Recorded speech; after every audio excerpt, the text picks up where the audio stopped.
Today on the Stay at Home Chef, I'm showing you how to make homemade hoagie rolls. I love making homemade bread. My family is so spoiled because the bread that I make is better than you can buy in almost any grocery store.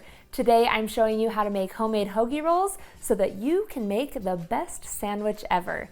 To start, you'll need 1 cup of warm milk, and you want that milk to be just warm to the touch. Then we'll add in 1 tablespoon of yeast. I like to use instant yeast because no proofing is required. If you're using another kind of yeast, you may need to proof this for 10 minutes. Sprinkle that in with the warm milk. Then add in 2 tablespoons of sugar and 1 teaspoon of salt. Now, a question that I frequently get is, doesn't salt kill yeast?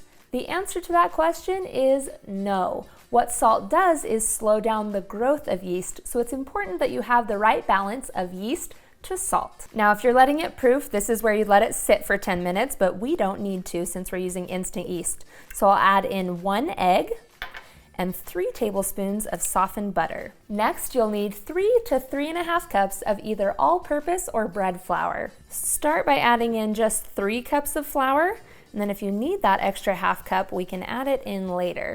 Then we'll get this mixing. The amount of flour you need when making bread always varies just a little bit depending on things like how accurately you measure your ingredients and things like the weather. Your dough should be able to pull away from the sides of the bowl and not stick. You want your dough to be tacky to the touch, but not sticky. Then spray a large mixing bowl with a little nonstick cooking spray. Then we're going to take our dough. I like to turn it over a little bit so it gets greased on the outside.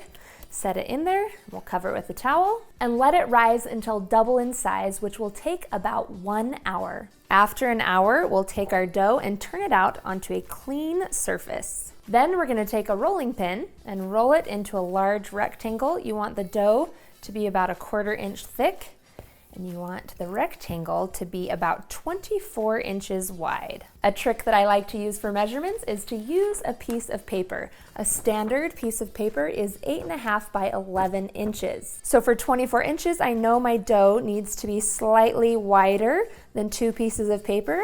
And if we go this way, it's about 12 inches, so slightly longer than the piece of paper. It's very useful to print your recipes. Then we're gonna cut this all into 4 pieces. So we'll slice it down the middle in half with a butter knife, and then slice each of those halves in half as well. This recipe makes 4 hoagie rolls, but it can easily be doubled or tripled. Then you wanna roll it up tightly lengthwise, then we'll pinch the ends, and then roll it back and forth to seal it all together. Once you get them all rolled out, we're gonna lay them out onto a lightly greased baking sheet. Just place them down, cover it with the towel again, and let these rise for another 30 minutes. While they're rising, preheat your oven to 375 degrees Fahrenheit. After 30 minutes, you wanna take a sharp knife and just slash the top a little bit. You only want the knife tip to go in about 1/8 of an inch. Then we're ready to bake these in the 375 degree oven for 12 to 15 minutes,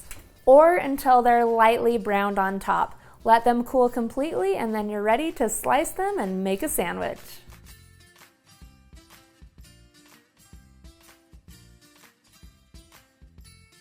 Thanks for watching. You can find the full written recipe in the video description.